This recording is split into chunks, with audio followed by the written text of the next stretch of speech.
today, here to cover this important issue. My name is Emanuel, Public Policy Director for the ACLU of Maryland. I want to first thank Senator Carter and Delegate Cheryl Pastor for calling this press conference today and to call for the passage of the Maryland Second Look Act. We are grateful for your leadership and dedication to securing access to justice. The Second Look Act, SB 123 and HB 724, would create a meaningful avenue for release for those who have demonstrated their rehabilitation and no longer a threat to public safety. First, we'll hear from our bill sponsors and then other important leaders who support a second look, and we'll take questions at the end. Thank you, Yannette. I want to thank Delegate Cheryl Pastor, the House sponsor of the Second Look Act, as well as State's Attorney Bravely and Bates, who verbalized support for this bill. I also want to thank former State's Attorney Stuart O. Sims, Public Defender Natasha Darcheek, the ACLU of Maryland, attorneys Lisa Sansone and warrior lawyer J. Wendell Gordon, and so many of the advocates that are here for this bill, particularly individuals who testified on the bill, such as Anthony Muhammad, that have personally been impacted by Maryland's criminal justice system and the laws that we passed or failed to pass to reform a system that's been built on unjust racist laws, policies, and sentences. As advocates for justice reform and the well-being of our communities, we urge the passage of Maryland's Second Look Act. This pivotal legislation will allow individuals with lengthy sentences to petition for review of their sentences after serving 20 years. By providing an opportunity for rehabilitation and redemption, the Second Look Act not only benefits individuals directly affected, but also strengthens public safety in our state. Maryland grapples with challenges of mass incarceration. The current system often perpetuates cycles of punishment without addressing underlying issues or promoting genuine rehabilitation. The Second Look Act presents a crucial opportunity to rectify this imbalance by offering a pathway to redemption for individuals that have demonstrated substantial rehabilitation during their incarceration. This legislation recognizes that people can change, grow, mature, evolve, and contribute positively to society even after committing a serious offense. By allowing individuals to petition for a sentence review after 2 decades of incarceration, this act aligns with principles of fairness, compassion, and evidence-based criminal justice practices. It acknowledges that lengthy sentences do not always serve the interest of justice and may not be proportional to the offense committed. Moreover, the Second Look Act is a proactive measure for enhancing public safety in Maryland. Research consistently shows that focusing solely on punitive measures does little to address the root causes of crime or to prevent recidivism. Instead, promoting rehabilitation and reintegration into society reduces the likelihood of individuals reoffending upon release by providing a chance for deserving individuals to have their sentences reviewed. It's an opportunity for review. That's all this is. Maryland can foster a more rehabilitative approach to justice while prioritizing community safety. Thank you.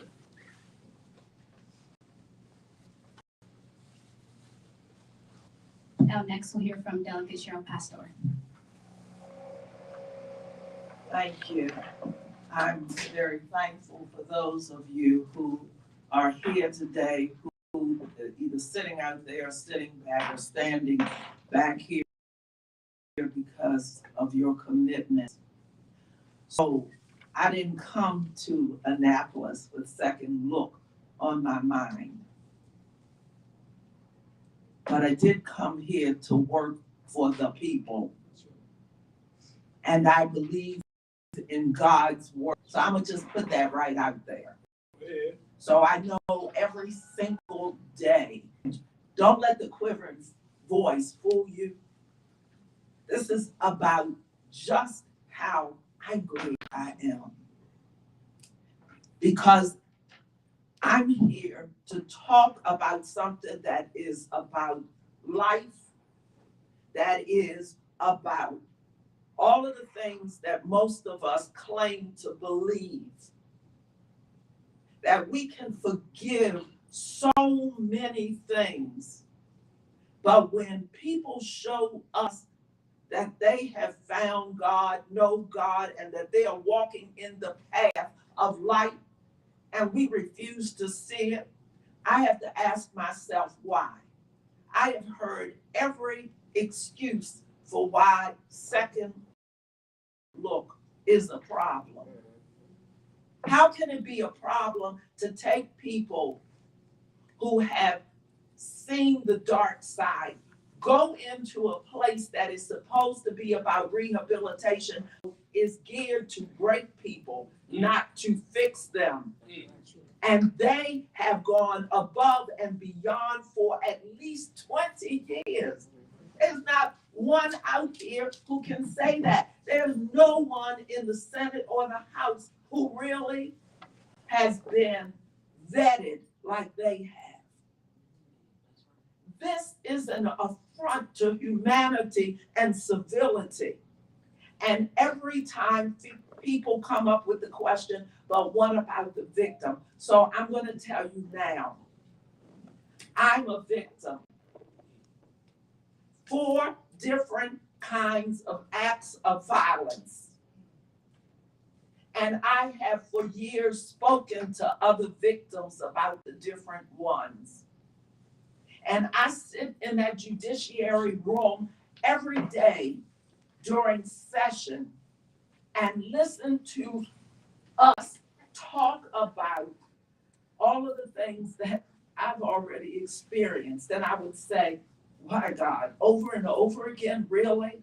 But I get it now. Because when I hear people ask, what about the victims?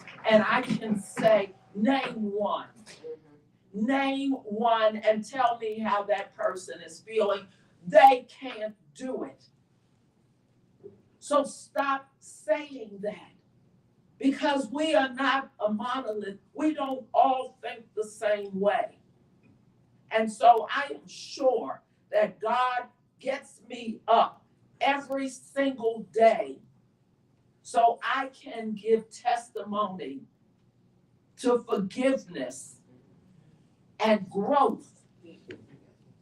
I am beyond reason at myself now that people can call themselves anything that they think is right and not see the justice that these folks have pulled from God, and the injustice that we sit each and every day during session and interim and make decisions about how other people are supposed to live, what is supposed to be good and righteous.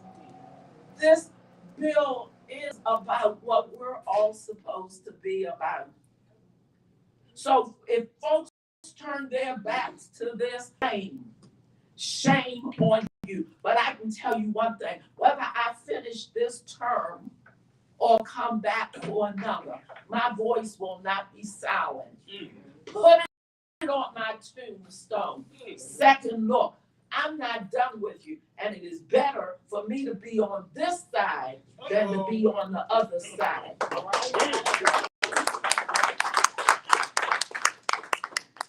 Thank you, Delegate Pastor. Next, we'll hear from Prince George's County State's Attorney Anisha Braithwaite. Thank you all. Thank you so much for allowing me to speak today on this very important issue. The Second Look Act means a lot to me and my office. The reason why it means a lot is because I developed a unit when I became state's attorney called our Conviction and Sentencing Integrity Unit. That unit is designed to get claims of absolute innocence as well as claims of unfair or disproportionate or sentencing. And, I am committed to seeking justice at every stage of the process. If anyone knows me and you look at the sentences we ask for based on the type of offense that's committed in the criminal history of the defendant, we will ask for tough and appropriate sentences. We understand that those individuals who go into our prison system will have post-sentencing rights. And a lot of what happens to those individuals will be up to them. if they do well while they are serving their time, they take advantage of the career services afforded, educational services afforded, if they don't get into trouble while they're serving their time, then I believe very strongly that the justice system should look at them where they are today. And if we are not a justice system that is steeped in what's called retribution, which we are not, that is not the purpose of our justice system. And if we believe that our justice system has three pillars, public safety, of course, being one, punishment, absolutely. Absolutely, punishment is another. But that third is rehabilitation. We call our department that oversees these individuals the Department of Public Safety and Correctional Services. That has to mean something. And if people have corrected themselves in life, if the system and those opportunities that are within the system have helped to rehabilitate them, then why shouldn't we look at where they are today and make decisions about today? There are so many reasons, and I know that my colleagues who are state attorneys around the state will give you reasons why we shouldn't do it. I have over 80 reasons why we should. And that is represented by the over 80 individuals who we have helped to either come home or to have their sentences reduced. And we take great pride in that because we know that that's part of the justice system too, to look at individuals where they are and make decisions on what is in the best interest of the public. I can tell you that all of those who we have been able to get reduced sentences for who are out in our community, exactly 0 of them have reoffended. These are individuals who have proven themselves, proven not only themselves right, not just proven me right, but more importantly, they have proven God right. Because God teaches us, and my faith teaches me, that redemption is real. And so when we see it, we can't deny it. And that's all that we're asking you to do today. To those committees who have absolute oversight and jurisdiction over these bills, we're asking you to understand that there are people who are counting on you to see them. I have visited our prisons. I have met with and talked to the individuals who are serving very lengthy sentences. Once you get to know people for who they are and see them as human beings, I believe very, very strongly that ultimately different types of decisions will be made. These are individuals, some of them who are parents, some of them have to care for elderly parents. These are people who have spent oftentimes the greater part of their lives locked down. Even though their hearts and minds have changed, physically they're still in a box. Giving them the opportunity is, again, really about making sure that our justice system is fair to every single person at every stage of the process. So we hope that both the House and Senate will move these bills, give them a vote, give it a fair shot. Let the people on your committees, state their position. And at least we'll know where everyone is. But I'm hopeful that these bills will move favorably out of both the House and the Senate. And I look forward to standing with all of the individuals here and those who have returned to our community and say thank you to this legislature. Thank you.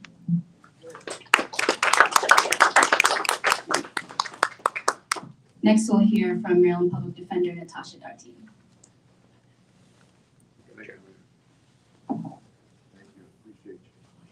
Good afternoon. I am Natasha Darty, Maryland State Public Defender. First, I do want to say thank you to Senator Carter and Delegate Pasteur for their courage and their leadership in bringing forth Senate Bill 123 and House Bill 724. The Office of the Public Defender strongly supports second look legislation. And I stand here today to urge Chair Smith to bring forth the vote on Senate Bill 123 in JPR, and specifically urge Chair Clippinger in the House Judiciary to bring forth a vote on House Bill 724. And once on the floor, we are specifically requesting a favorable vote from the Senate and from the House.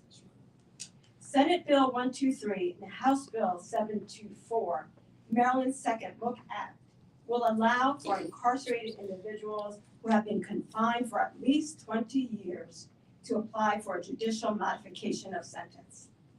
This will specifically allow a court to address whether the individual has demonstrated maturity, rehabilitation, and is fit to reenter society sufficient to justify the change of sentence.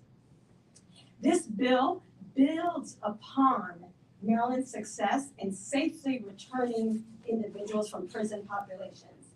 And in previous acts, judges were given the opportunity to release individuals who had served substantial periods of time. And these individuals have shown themselves to be rehabilitated.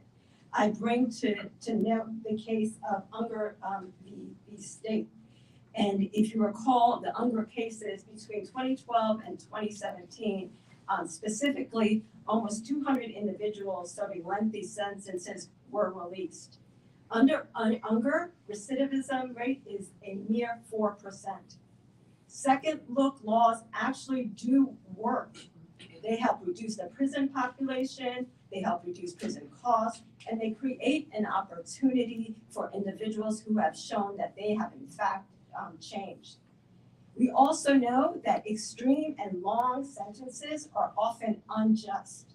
There are thousands who are serving sentences that are disproportionate to their crime that was imposed without even considering the level of culpability or other mitigating factors. Senate Bill 123 and House Bill 724 is in fact a racial justice bill. It is a crucial tool for addressing bias within the legal system. We know that Black men in particular are disproportionately impacted by harsh sentencing practices compared to their white counterparts for the very same offenses. We also know that Black men make up 14% of the state population, but make up approximately 73% of the prison population. Senate Bill 123 and House Bill 724 will create a mechanism for individual case review based on rehabilitation and potential for successful reintegration.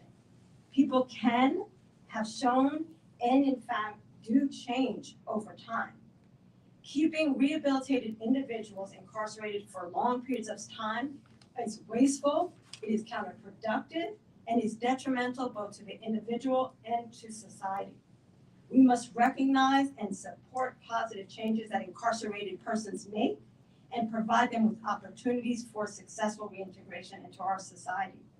So the Office of the Public Defender emphatically supports Senate Bill 123, House Bill 724, and urges a committee vote in both the Senate and the House be done immediately.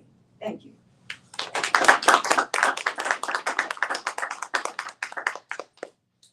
Now next we'll hear from J. Wendell Gordon.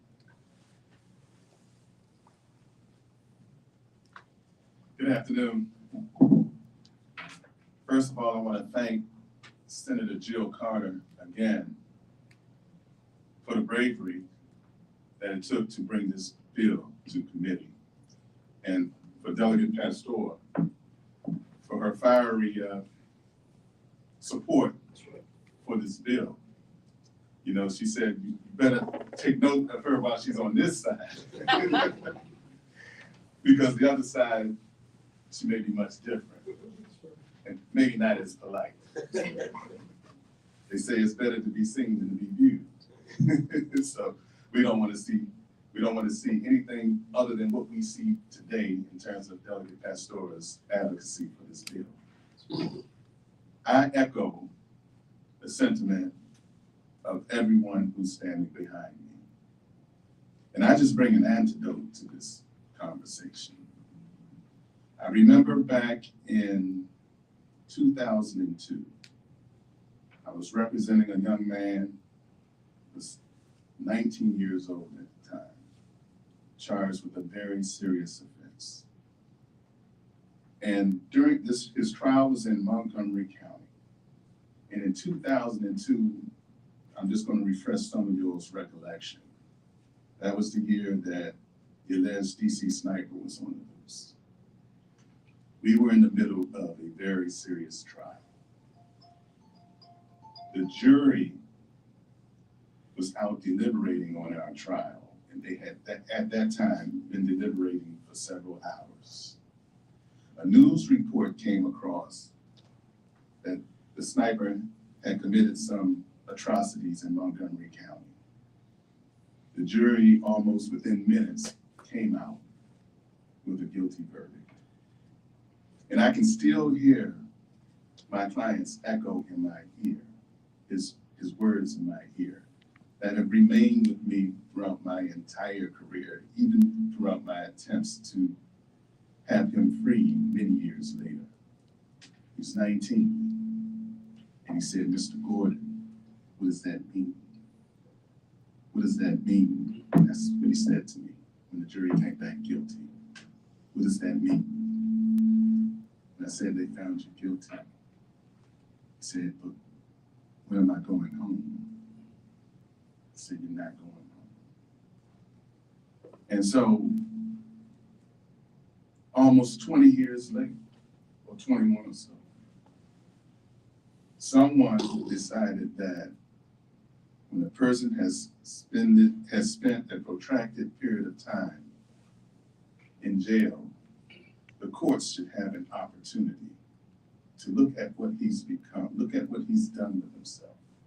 Perhaps in some instances, give a second chance on a second chance.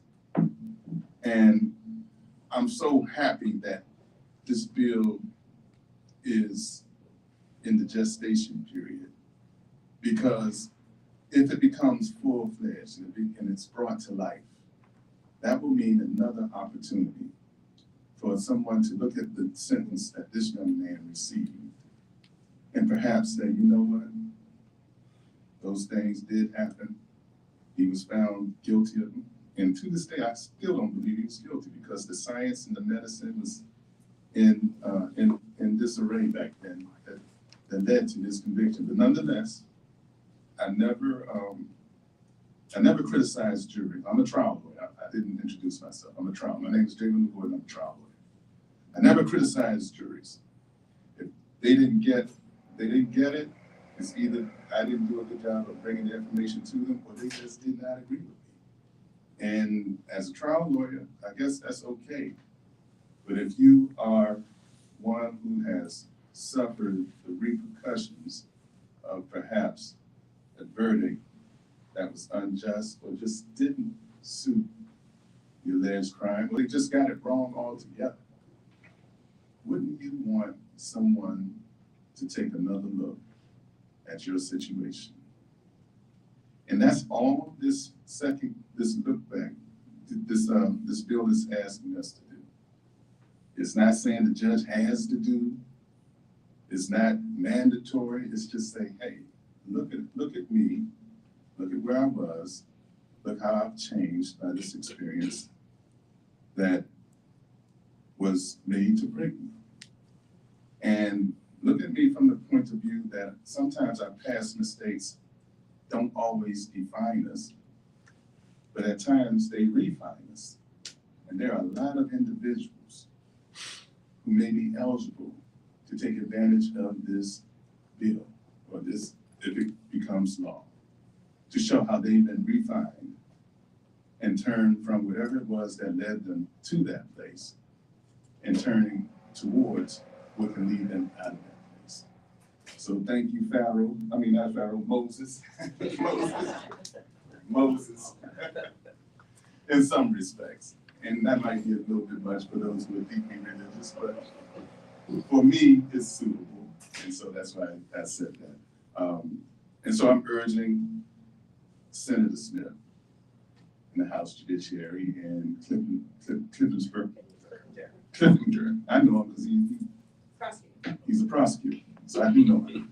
I'm urging them, exhorting them, doing everything I can to encourage them to get these bills, Senate Bill 123, House Bill 724, out of committee onto the floor so they can be voted upon. And I'm urging those who've been delegated the authority, voted in by the people of Maryland, to vote favorably upon this bill. I'm urging them to do just that, because we need it.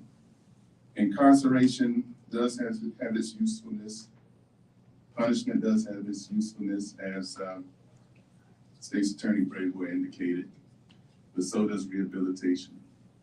So does rehabilitation. If someone's been rehabilitated, they're just wasting the bed. And they're costing us money, taxpayer money. And they can be returned to the community and do far greater good. I bet every gentleman back here who this is a religious holiday for them, but they're putting that to the side to come here and tell you all why this bill is very important.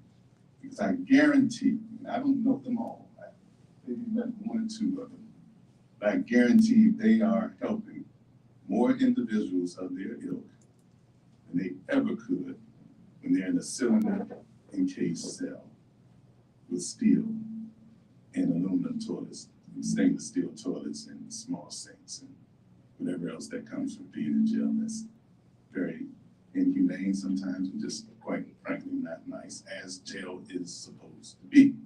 Although it should be humane.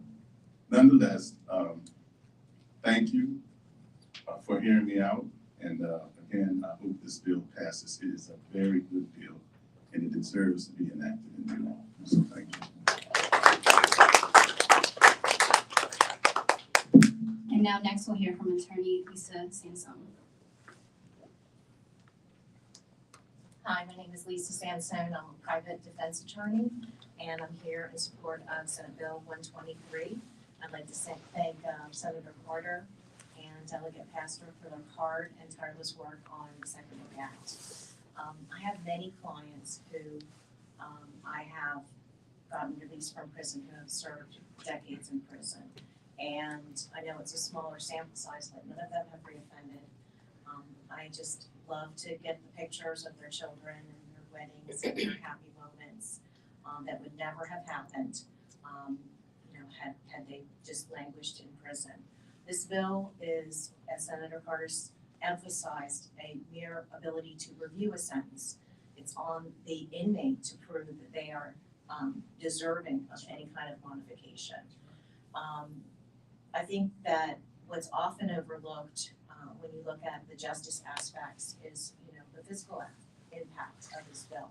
And the number of $1 billion over 10 years will be saved by reducing unnecessary incarceration. Recidivism and public safety are of course paramount of importance, and looking at the recidivism rates coming out of the JRA modifications and the other modifications, we see a very, very low risk. And this is because you have an older population who served decades in prison, and they will have, if they're going to be given a modification, they will have no infractions or very few infractions over the course of their incarceration. They will have availed themselves of GEDs, educational programs, other certificate programs. And so these people can come back into their community and help prevent other young people from following down that path. I can't think of a better, spokesperson for against reincarceration or incarceration than someone who's experienced it. So I am here today in support of Senate Bill 123, and I hope it passes. Thank you.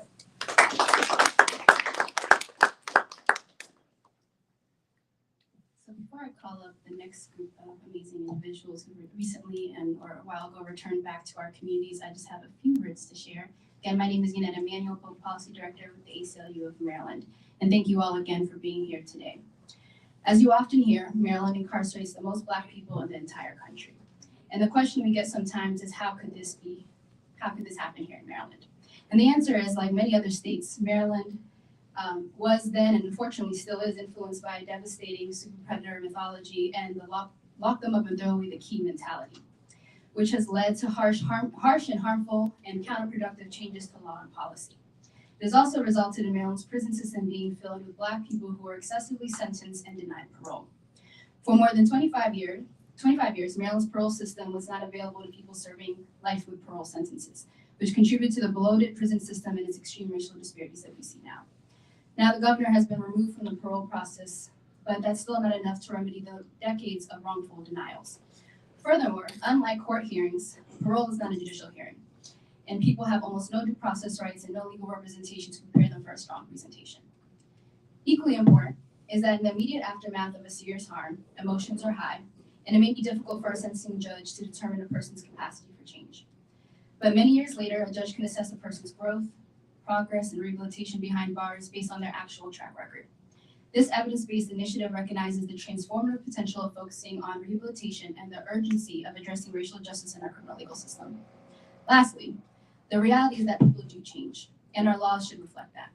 And people also do outgrow crime. And again, our laws should reflect this. Many of our failed policies were enacted prior to the current research and understanding that we have on brain development and risk. SB 123 and HB 724 represent a vital step towards justice, especially for those who may have encountered bias in their interactions with law enforcement, bias with the courts, and bias with corrections. This bill does this by ensuring that decades later, sentences can be reviewed based on our current understanding of fairness and racial justice. We're urging Chairman Smith to call SB 123 up for a vote today. It's on the vote list. We need to call it up, get it up for a vote. And also on Chairman Luke Clippinger to also bring up HB 724 for a vote and move it swiftly. You have here today community, advocates, and even current and former state's attorneys here in support of this bill. It's backed by data and facts, and there's really no good reason why this important racial justice bill should not move. So next, I'm gonna call up Anthony Muhammad. Good afternoon, everybody. My name is Anthony Muhammad. I too would like to begin by echoing the sentiments of all who came before me and thanking Senator Carter and Delegate Pastura for their brave sponsorship of this legislation. I'm honored to be here with this distinguished panel group coalition.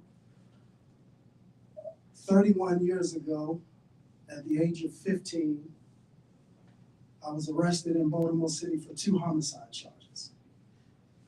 I was ultimately convicted and sentenced to life plus 20 years in prison. The judge who sentenced me mistakenly believed that I was unredeemable, unreformable, and that the actions that I had committed were unreconcilable. She stated that I had showed little hope of rehabilitation. And she said that she did not believe that education, job training, and things of that nature would ever make me a safe citizen again. Thankfully, the judge who sentenced me was all wrong about me. 17 months ago, I was released under the Juvenile Restoration Act at the age of 45 after serving a total of 29 years, 7 months, and 29 days. But here's the interesting point. The judge who released me said the exact opposite about me than the judge who sentenced me. The judge who released me said that in all of her years on the bench, I was the first violent offender, that she had absolutely no reservations about releasing back into the community. She said that what I had accomplished throughout my incarceration was so remarkable that in all of her years on the bench, she had never witnessed, seen, or heard anything of that nature. I'm saying that to say that I am not unique.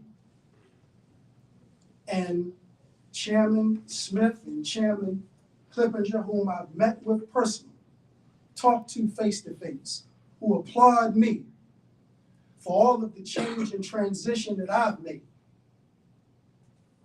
cannot in this hour be hypocritical, because all of the men who raised me, all of the men who taught me the morals, the principles, the values that I live by to this very moment, and I see my elder Ron Ellis here, all of the men that raised me as a 15, 16, 17-year-old in the Maryland State Penitentiary, 30 years later are still there, many of whom were there decades before I arrived.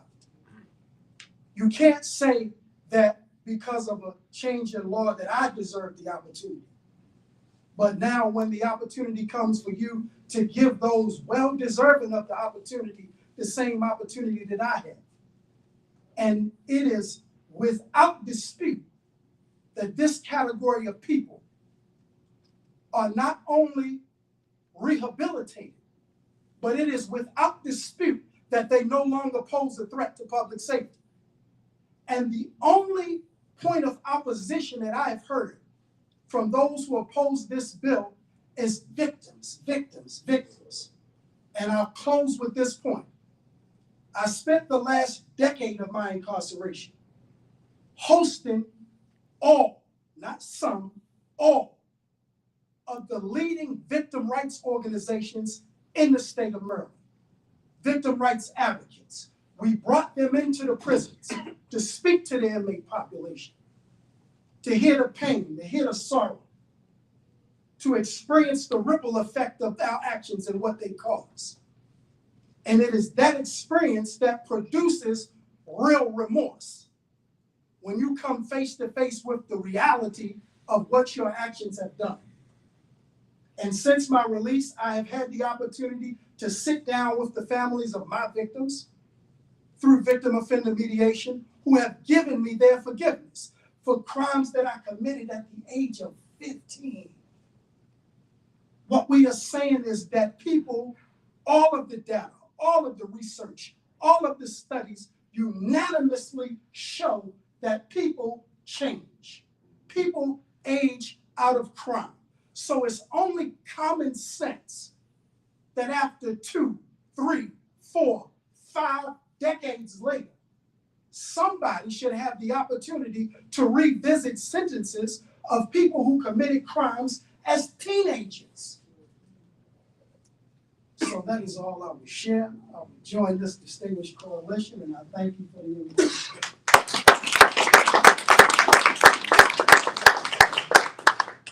Next, we'll hear from Ms. Gwen Levy.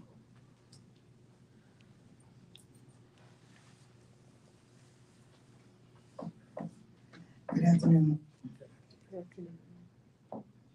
I thank Senator Carter, Delegate Pascal, for this bill. I was incarcerated in 2004, sentenced in 2006 to 400 months incarceration. I was a federal inmate, but due to some God's will, His intervention, I was sent from my federal prison to the Maryland Correctional Institution for Women as a reciprocal agreement between the feds and the state of Maryland, DOC. When I got to Jessup, MCI,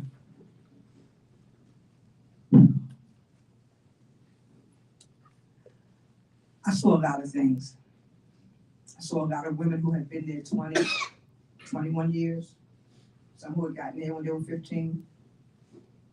But guess what? They all, they all were anxious to take classes, to do meetings, to do mediation, alternative to violence projects. There were programs that I had not seen in the federal system. I was so grateful to be able to come home. So I served 9 years at the Maryland Correctional Institution for Women. I stand before you now, free, only because I was not a state prisoner, only because I was not serving Maryland time, only because I did get a second chance through the federal system.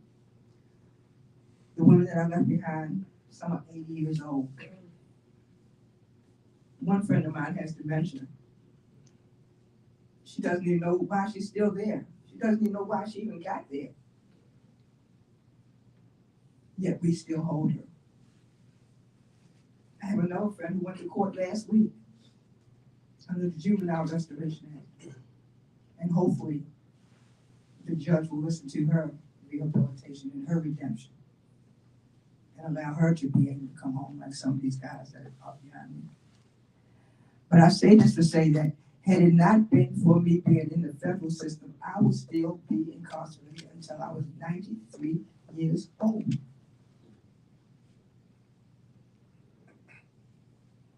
Please do not let my friends who are still at Jessup, who can't avail themselves of the system that I was in, because Maryland doesn't have that system.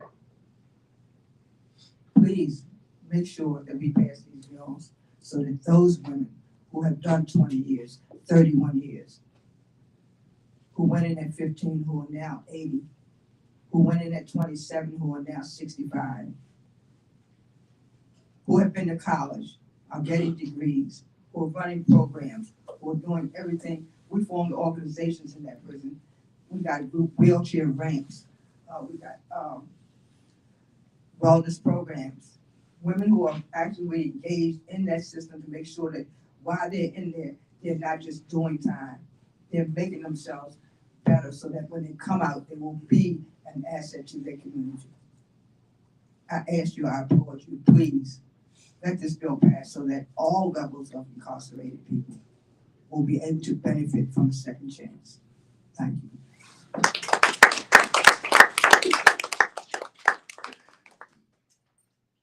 And before I call up the next person, I'm going to come up and Ms. Naazi going to come up. Next, we'll hear from Kareem Hassan.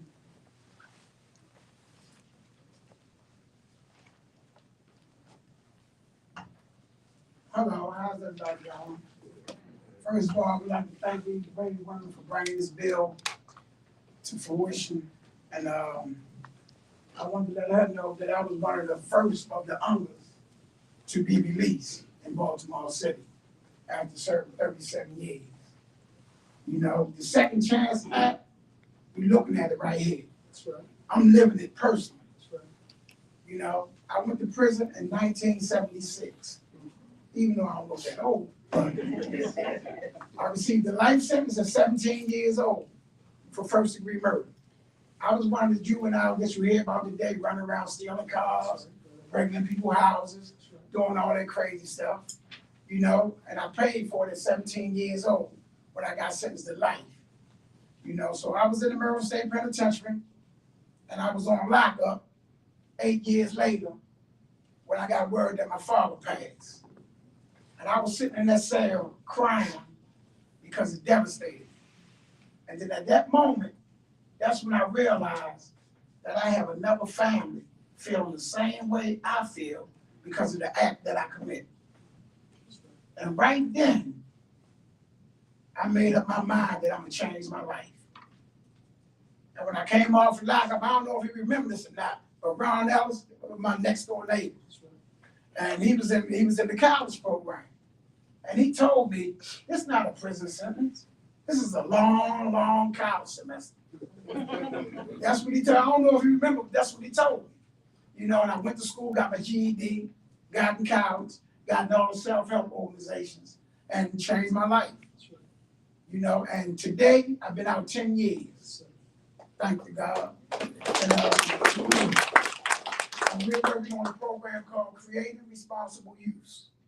And this program is designed to grab the youth when he's young and guide him through that adolescent stage of his life when he's most vulnerable and most susceptible to peer pressure, violence, negative, you know, and guide him all the way through to young adulthood. And when he graduates from the program, he will have an education, a job to go along with the skills that he learned in our program. You know, I need some help with this, so if all y'all there can help me out. You know, because I'm trying to do the right thing, I'm going to do the right thing, and I'm going to continue to do the right thing. We got 15 little kids right now, and we got a little office. My long-term goal is to get a building where we try to serve 500 youth a year. 500. And is to change Baltimore City back to Charm City. You know, so if any of y'all can help me, help me. But the Second Chance Act, you're looking at it right here, you're looking at it right there, you're looking at it right there, right there, and it works. So don't let us down. Everybody push forward, man. push forward. Thank you.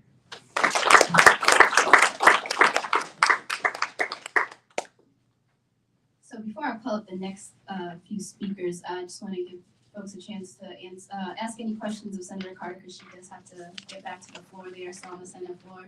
So I'm gonna have her come up, and if you have any questions, please direct them to her. Senator Carter, what happens if the bill doesn't come up for a vote before crossover day? Would you still push it after? Do you think that there's a vote for it if it doesn't make the deadline? So the bill is currently on our voting list in judicial proceedings, and we're gonna go back and vote today, and I'm told it will come up for a vote, so let's hope that that is true. I think that the heavier lift at this point is the House Judiciary Committee, but I'm hopeful that if we get it out of the Senate, they will be in a more likely posture to pass it.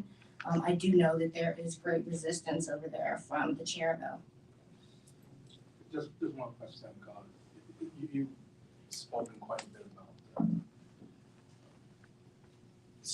looking out for individuals who have rehabilitated should be allowed to come out and live their lives.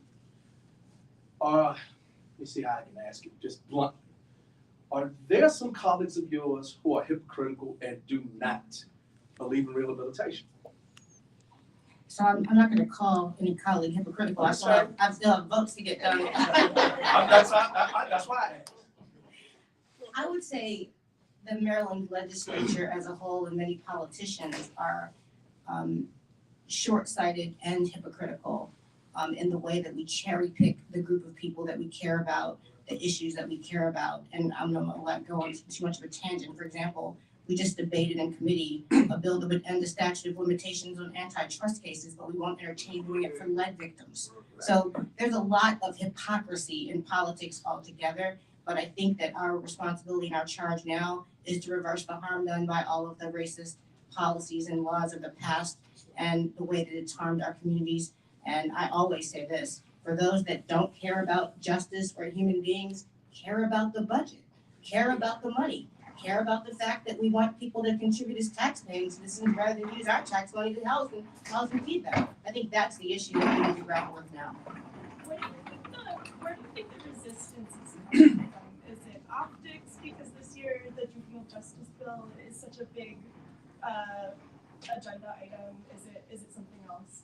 I think it's, first of all, there's been a media crusade to highlight violent crime, particularly by juveniles that are less than 10% of culprits of violent crime, all the data shows. And I think that legislators are afraid. They want to be reelected. And we're dealing with largely an uninformed electorate on many of these issues. And we're dealing with a media crusade that misguides them, misleads them, and feeds them misinformation on a daily basis. All right, I'm gonna get back to the floor, guys, okay?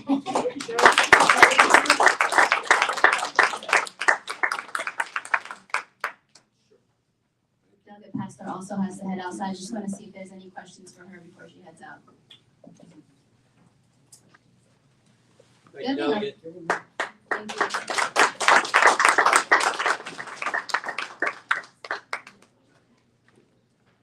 Yes.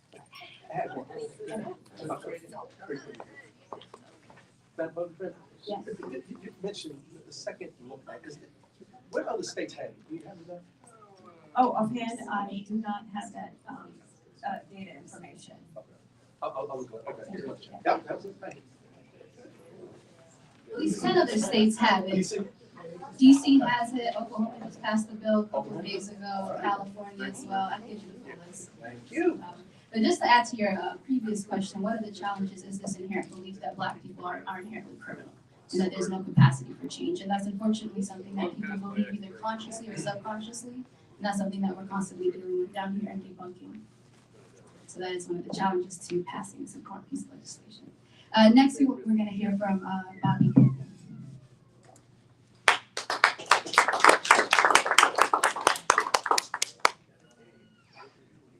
Just a few smiles here, and the main reason why these smiles is here is because I'm only been home for a month.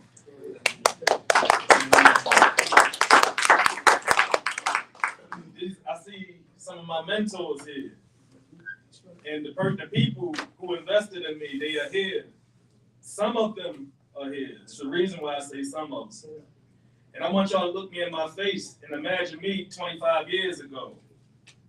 This is the face that y'all was told to fear. 25 years ago, this is the face that y'all was told to fear. Then when you fast forward 25 years later, that person that y'all was told to fear is the person that's helping individuals in y'all community develop. Because I have something that a lot of people can't bring to the table. I have lived experience. I have a lived experience that an individual, and just imagine, I want y'all to imagine for a minute, if somebody came to your house, knocked on your door, and told you that your daggone door is broken in your bathroom. You be like, how you know my door broke? You never even been in my house. But anyway, why would I get you to fix my door when I got a brother inside of my house that can fix it? Because he has the experience of my house. He knows what needs to be fixed inside of my house. So how can you tell me what needs to be fixed in my house if you've never been there? Right? I have that lived experience. And right now, I came home. I've been home 1 month. And I had 2 jobs. I work at Glowing Souls Mental Health and Addictions Treatment Center. And I work for Rectify. I'm the program director there. And I'm also a part of, I'm UB alumni. I'm a part of the more UB people here. And I'm a peer for them. For individuals, when they come out of prison, they get me and others peers that come to these individuals and show them the things that we have learned since we have re-entered society. We have peers. We need peers. We need individuals in our community that has the lived experience that be able to give these individuals that's in our communities the daggone example of hope that's needed. The example of hope that's needed, because these individuals is walking down a winding road with no compass. And they need an individual to be like, man, I done been down that winding road with no compass. Let me help guide you there. Guide you to this finish line. And the only way that we can do that and get more, because we need more soldiers out here. There's only a few of us. And there's a whole bunch more individuals in there that don't have the same opportunity as me because they were just a few months older than me. A few months, and they being punished because of their youth. Because they was 18, 19 years old. And because they're not in their 60s, they can't get that parole hearing. They can't get that daggone JRA because they were just a few months too old. This bill will help those individuals. So hopefully, if y'all can listen to my story, listen to my words, make sure that y'all get this bill passed to help bring these soldiers to the streets that we need, to help guide. Thank you.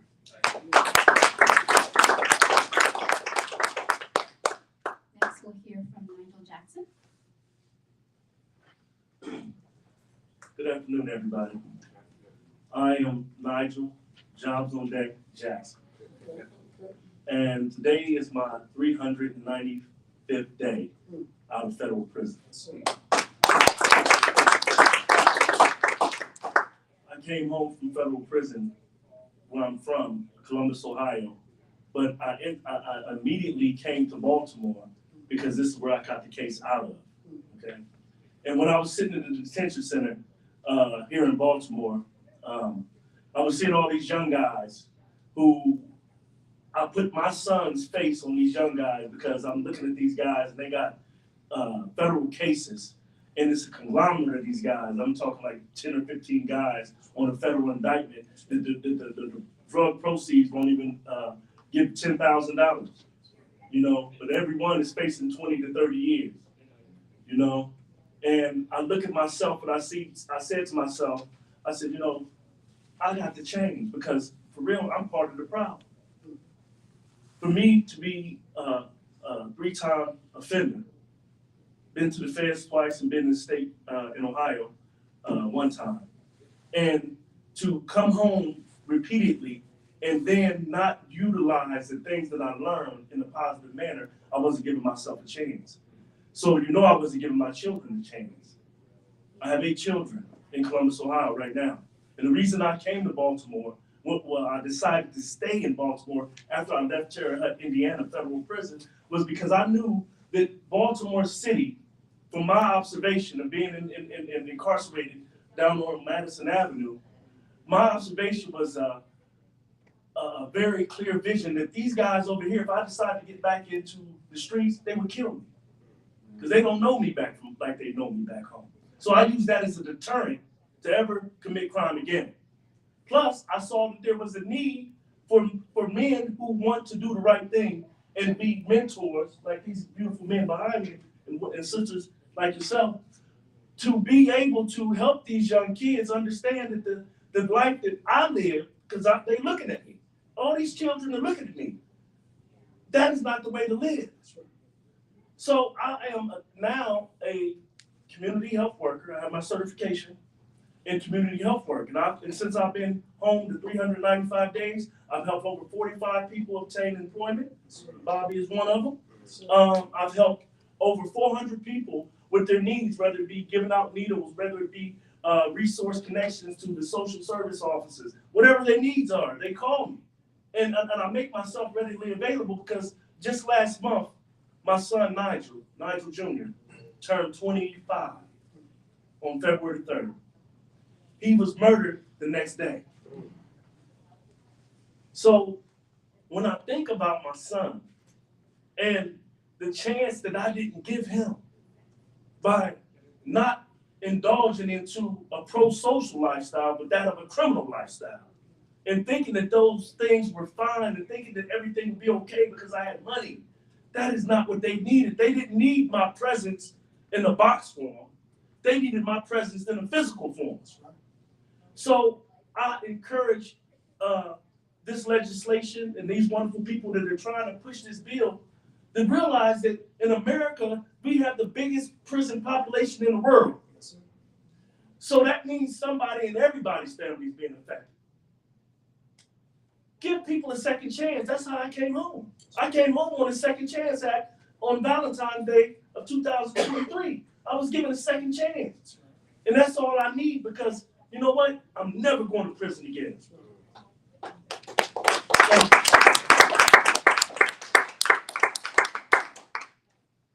Last, we're going to hear from a family member who has a loved one incarcerated, and that's Naazi.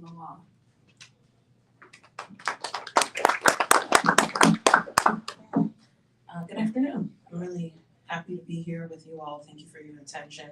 I know you've heard so much about why this bill is so important. I will just begin by saying thank you to Senator Carter and Delegate Pastor for their leadership and the Second Look Coalition, ACLU Maryland. There have been so many people involved in really bringing this to the forefront. I'm here as a family member of an incarcerated person. My brother has been serving 27 years in prison. He was incarcerated for first-degree murder. To this day, he is accountable for his actions and has acknowledged how horrible the crime was. But I want to talk about a couple of things that you've heard today. We've talked about redemption. We've talked about the ability for people to be rehabilitated. We've talked about why it's important for a judge to be able to look back at what a person has accomplished, how they've grown, the way that they've progressed, in order to determine whether or not they do deserve a second chance. We've heard all of these things. I think the real thing that we are contending with is whether we want to be moving the goalpost, right? We talk about the importance of redemption, and we talk about how important it is for people to do better, make better choices. And so when we see that people are doing that, why would we not give them the opportunity to have another chance at life? I also want to talk about all of these people that are behind me. I know that they've just given you a snippet of their stories, but I'm sure if you look at their record, there is a lot of detail around how they have redeemed themselves, all the mentors in the room and who are still behind prison bars, how they've thought about ways to improve the community for those who are incarcerated and for those who are outside to prevent them from even coming in to begin with. I think all of that is important.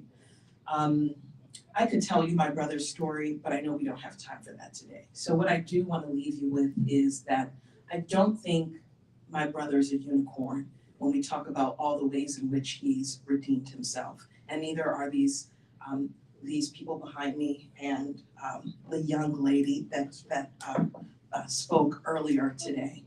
But I'm gonna say this. If what we're really contending with are a group of people who simply just don't wanna do work, just come out and say that. Say it with your full chest. If you're a state's attorney and you don't support this, by very virtue of the work that you do, as state's attorney Brave Boy pointed out, all the different cases that she's seen in her experience, all of these people are experienced. The data is there, the research is there. We've talked about recidivism, right? Don't remember the person from the public defender's office that spoke earlier, but she talked about the recidivism rate being incredibly low, 4%. That means 96% of people who are released, who have a careful examination and are released, are out here being positive, contributing to taxpayers, and not costing our government billions of dollars. So if you're a judge, you're a state's attorney, and you just don't want the extra caseload, just say that. Let us not waste each other's time. I think all the reasons that everybody has talked about, it's common sense.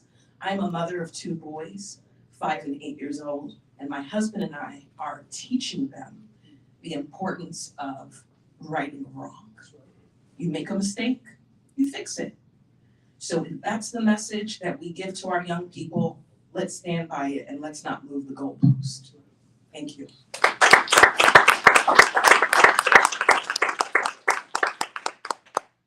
Any questions before we conclude? Alrighty, well, if those of you can stick around, I urge you all to join us for the vote session in JPR that should be happening soon as they get off the floor. We'll be there for a little while, but it would be great to have you all present with us. Thank you. Thank you all for being here.